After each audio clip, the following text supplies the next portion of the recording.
Ryan and Warren are out this evening, so you guys are the quorum. It is 6 o'clock. I got family times. Yeah. Who's that? Who's that agenda? I'm working on it. I know. The miniature thinking here. You know what, in person? They're on the table. Okay, determining quorum and the three of us. So yes, we have quorum. Approval of minutes from the meeting in September. On the 25th. I move we approve the minutes. There wasn't anything you noticed after the fact, right, Mike? Not that I noticed. Yeah, I That I didn't noticed. notice. So, okay, Nothing second. major. Okay. Judy's my go-to reader, so. Judy hasn't noticed anything. No, it's just all in favor. Okay, all in favor? Aye. Did you second? Yes. And items for discussion and action. Public comment. Items. Oh yeah, I'm sorry, I missed public comment. Anybody? Just here for item agendas or just here to hang out, so. Yeah. Any public comment? No, thank you. And items for discussion is unhoused encampment. Well, you were all kind of updated when we had a fire over in the area across the river.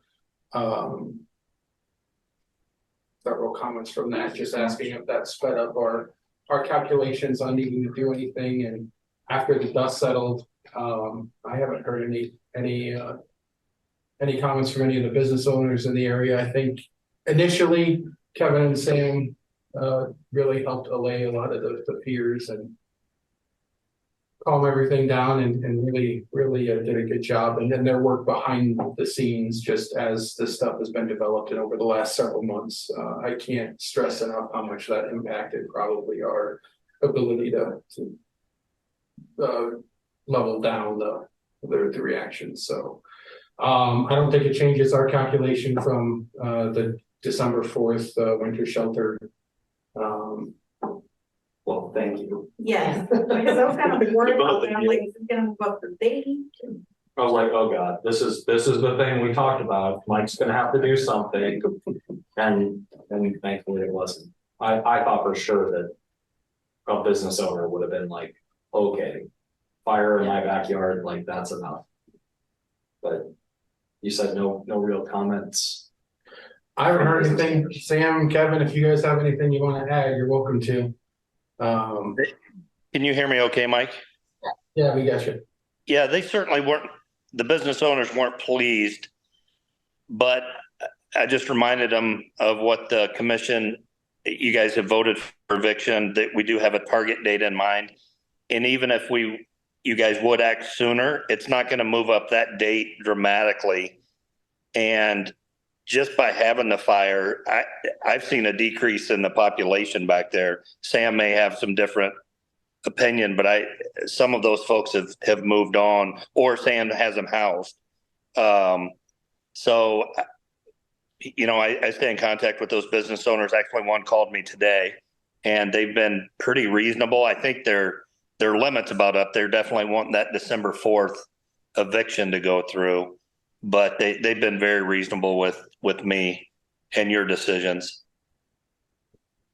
Yeah, I mean, I'd say the same thing. I mean, people are definitely starting to make other plans, as I said to Mike, if they don't already have them. So, and, you know, I haven't gotten many angry calls from anyone outside of, you know, there was the initial kind of panic or alarm, and then once everything calmed down, it was everybody was, like Kevin said, pretty reasonable.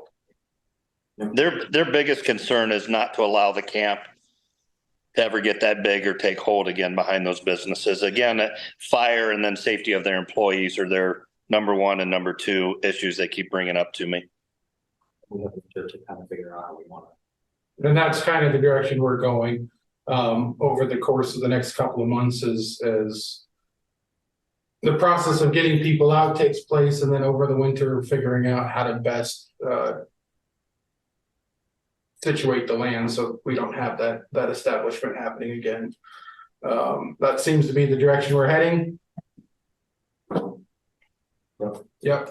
Okay. So yeah, unless there's a dramatic need to change anything, we're still on the same original timetable where, once the winter shelter opens up, we'll kind of move forward with the rest of it. Okay. Thank you. Yeah, really, thank you. to both of Really you. appreciate it. Yeah, so just, and I think we talked about this last time. So we'll do that note, that like 3-day notice to quit, and we wanted that to sort of correspond with the December 4th, and then we'd actually file, so the eviction wouldn't be on December 4th, it would be a little bit later. Okay. Cause the eviction's the piece that actually comes after we have the court order.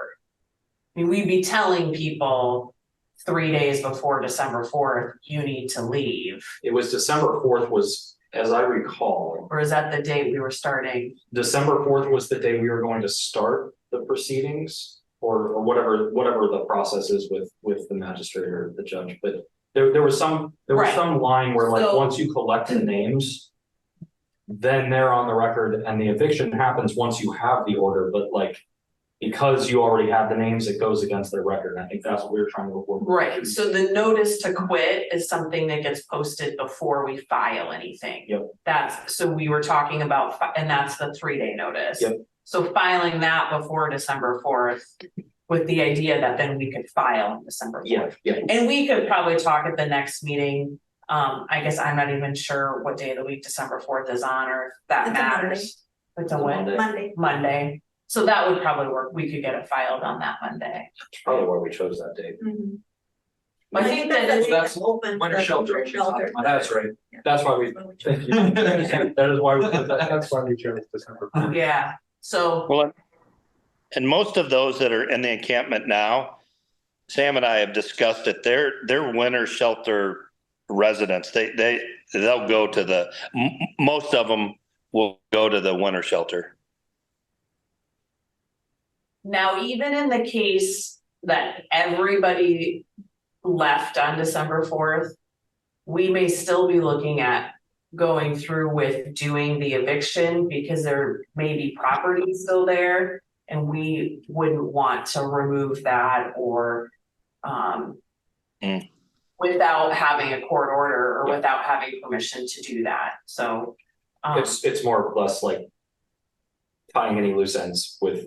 it would be the property, and then it's also to be able to say if the decision's ultimately made that in the future, we don't want people to return, we need to be able to say like, we evicted and then we have to not let it be reestablished. Because if we do, then we have to go through the process again. Okay. But those are some decisions that can be made later on, but yeah, unless there would be no property left, which is probably unusual, we probably would go through with an eviction even if no one was there. And it would be like unauthorized persons or something general, of course. Oh, okay, yeah. Yep. Okay. That's all we got. Okay, thank you, everyone. Thanks, Kevin. All right, we'll see you guys. Thanks, Number 8. Good night, guys. Good night, thank you. Mural project, the meet and greet got delayed. Unfortunately, our artist caught a little bit of a flu bug right before the date, so that got pushed off. That is next Friday. We also expanded it an hour, so it's gonna be noon to 3. It was getting some really good feedback just in terms of the people that were expecting to come, so I hope that carries over. Noon to 3 next Friday. Noon to 3 But next Friday. The budget meeting, 27. we have a budget meeting of I'm the, sorry, next Thursday, oh, okay, I was like, Thursday the 26th. I'm sorry. You have the budget there, Yes. right? Because I don't have it on my calendar, so like, what's, That's okay, us. okay. that's you going to the So- city manager's office, right? Okay. Sorry, Thursday the 26th is the meet and greet. Thank you so much. Noon to 3. Where's it at? Here? Up here. Up here in the conference Up room? here. We're gonna have some self-guiding signs, so if anybody wants to go out to the term or out to the mural, like directly out there. We're gonna have some barricades with some arrows and things like that up to help guide them, so they don't get too lost, but otherwise, the event itself in general will be up here. And before that happens, that day she will do the spray painting corrections to the one airplane that have been discussed offline. She was gonna do that in conjunction with the last one, and I told her she didn't have to make a special trip down if we knew she was coming again, so. Yeah. So that's all I got for the mirror. Okay, thank you. Airport construction project, FAA grant. FAA grants, 2.5 threshold relocation, still waiting on lighting, some stuff to take care of there. Again, 1230. We are waiting for spring. The terminal study, we have submitted the ATP application that was in the packet. As you can see, it's not a very hefty application, but it's trying to make sure you have everything as concise as you can when some of those blocks are 450 characters. Yeah. Yeah, so I read over the application, and I guess what's not clear to me is which piece of this rather long timeline does, because the amount of like that is not what. Yep. Yeah. So this first piece covers basically our environmental and historical reviews. That is probably going to take a year. The historical part is probably going to take the year. This is the stuff that we have to do before we could even build it. Yeah. All right. To get through that kind of process. It'll also allow us to design and bid that actual building. Like so that floor plan and everything. Yeah. So similar to other FAA projects, they really like to have bid prices when you apply for a grant, because they want to know what they're funding. They want to know they're funding the whole thing, rather than having a bunch of grants out there that are best guess. We run into it with the state program where we frequently will bid things and then we're scrambling at the end for 5% more money or 10% more money because the bids are just that off. Yeah. The states also does it the reverse order of the FAA, right? In terms of, am I remembering correctly that with the state grants, we get an engineering estimate from Carl. Yeah. And then we give that to the state. They give us the thumbs up based on the engineer's estimate, and then we put it out to bid, rather than the FAA where they want to know what it costs up front. Yeah, the state grant doesn't allow for any look backs, and that's the big difference is we can front some of the initial costs to cover especially smaller projects. Like state projects wouldn't be an issue, but even with some of the FAA projects, like we can cover the front end design and be doing that, and it's still reimbursable under the grant. Yeah. And that's kind of the same thing that's happening here, only because of the nature of the project. It's going to be a large endeavor. We are going after the ATP funds to cover that. And Carl and Ron and the Bolton Mink team are putting together the scope of services agreement for that. Carl, you can hear us if there's anything else you want to talk about for that one?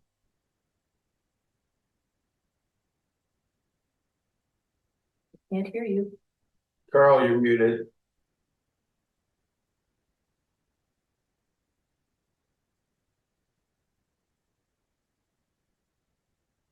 I talked to him a little bit about it. Mike, did you ask me a question? I'm sorry.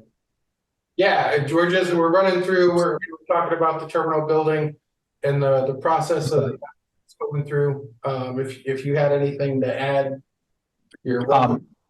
No, the FAA is looking through the report, and we should hopefully in the next few weeks get some comments back from them. And then the grant for the first design/environmental phase, Mike submitted that last week, and they did receive that. So we're kind of holding off. It'll be a few months before we know about the grant, and hopefully in a few weeks we'll hear something from the FAA on the report. So a couple months. Yep. Solar power project. We're submitting the airspace study for the panels. CMT is doing that in the next week or so. We're going to do both phases just because they're not. They're basically just blocks of we're going to build in this area at X this height. So we're going to do both phases. Beyond that, the BAL allocation announcement usually comes out at the end of November, at least it has the last couple of years, so. Once that comes out, we'll be hopefully moving forward with our phase one. And they're working on their own scope of services for the design and bid of that project. And we're moving forward. And they've seen the new. They have seen the new layout that was designed by Gensler and Boltman Mink. Everything, they can make everything fit. Carport idea works. So it's, as far as that goes, it's not an issue. They can design with, that thought process in mind when we get to that point. Fantastic. Yes, thank you. DOT grants, terminal building improvements, working through some details and final things to get that, get the contractor moving.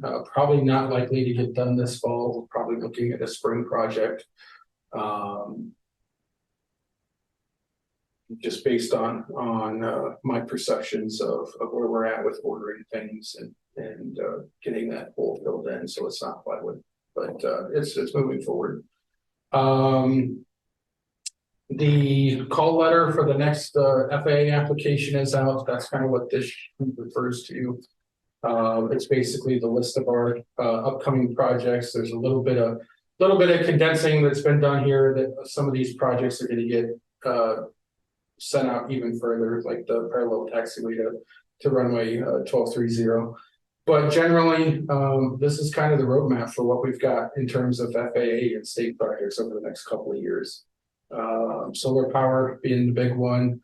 The terminal building work isn't on this one, but we are looking at next spring probably a real light application, considering the amount of matching we're using for all of this other stuff. But I would like to go after what's essentially the corner fill area over by the box hangers. There's a little bit of apron that wasn't extended just because there was no hanger in front of it, and I want to extend that out if we can.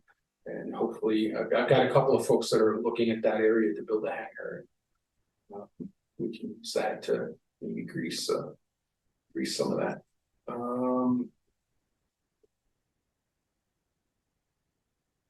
But we'll have an application packet for approval in November. We'll send this down to the FAA for comments as well.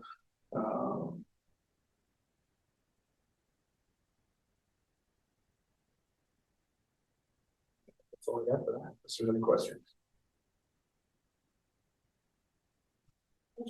Your operations. Airport operations, Carl, we made it within your half an hour. You're good to go. Okay, sorry about that. I apologize I wasn't there this evening, so, but Mike always has on top of it, so I'll check off and we'll see you later then. Good night. Airport operations budget, the FY25 budget information is in the packet. Chris and Electra helped me put that together. Judy's went through the process last year. Helped you put it. Yeah. Yep, those numbers are very close. We're broke. Yeah. That's pretty much it. Yeah. The light at the end of the tunnel, as I said to Chris and Electra, is if you look at the money and then you realize we're putting in $25,000 for the brush that we promised Jared we would as part of our fuel storage agreement, and we're still breaking even. After that, we got $25,000 that we're probably going to be able to do something with. The light at the end of the tunnel is in fact not a train. And it's not a 3 mile long tunnel. No, it's not. So we're getting there. We do have a couple or at least a lease agreement that's going to come off the books. It was when I was expecting. It's the lot over by McDonald's across the highway, that little like trapezoid piece that it is what it is. But somehow Eric got some. Eric managed to get a massive deal for it. I was like, that was so great. Enjoy it while we got it, because so thanks to him. The Army Reserve is re-engaging in conversations to slightly expand their footprint. So they're going through some design and configuration studies themselves. So I'm hoping some of that comes into fruition. And then of course we've got hopefully some conversations that come to fruition on hangar builders and get a hangar or two developed in the next year or so.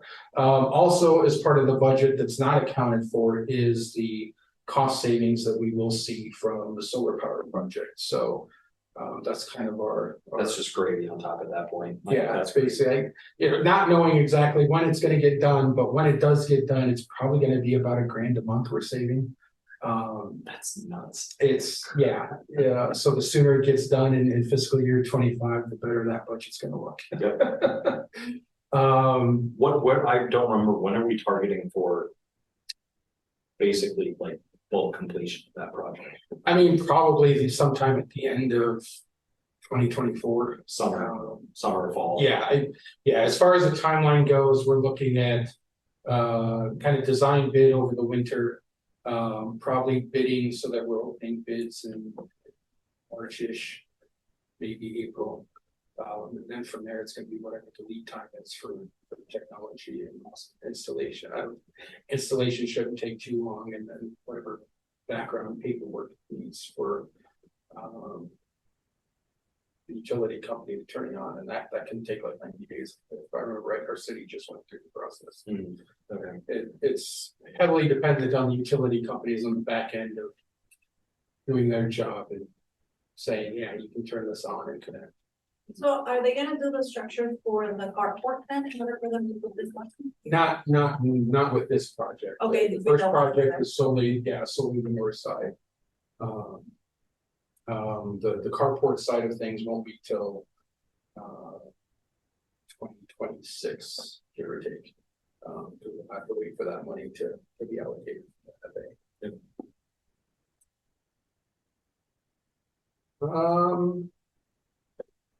So yeah, there's no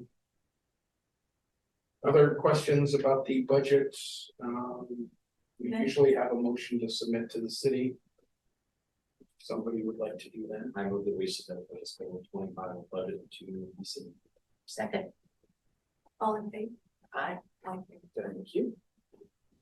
And we'll make sure our system is updated. Management and events don't really have anything there. Events were done for the year for everything. Next year will be kind of similar.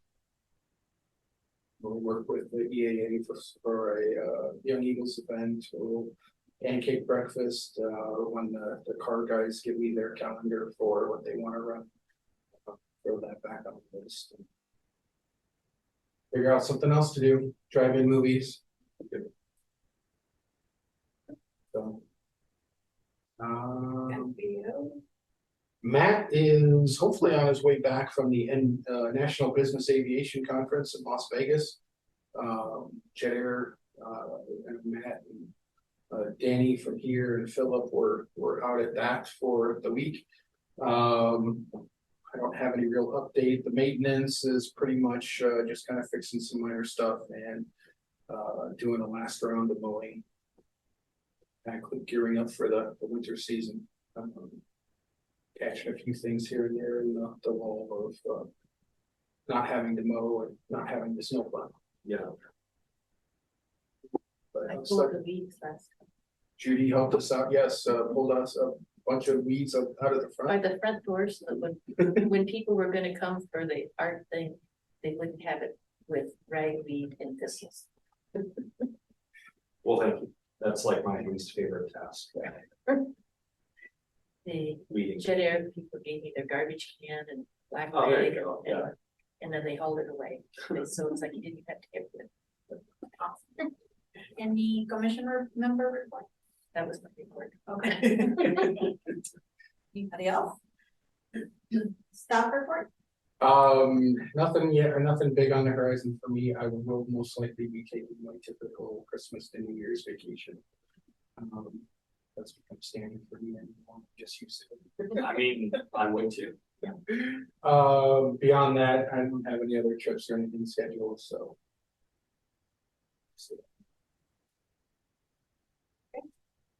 Next meeting will be November 9th and motion to adjourn. I move we adjourn. I second. Everybody, all in favor? Aye. Aye.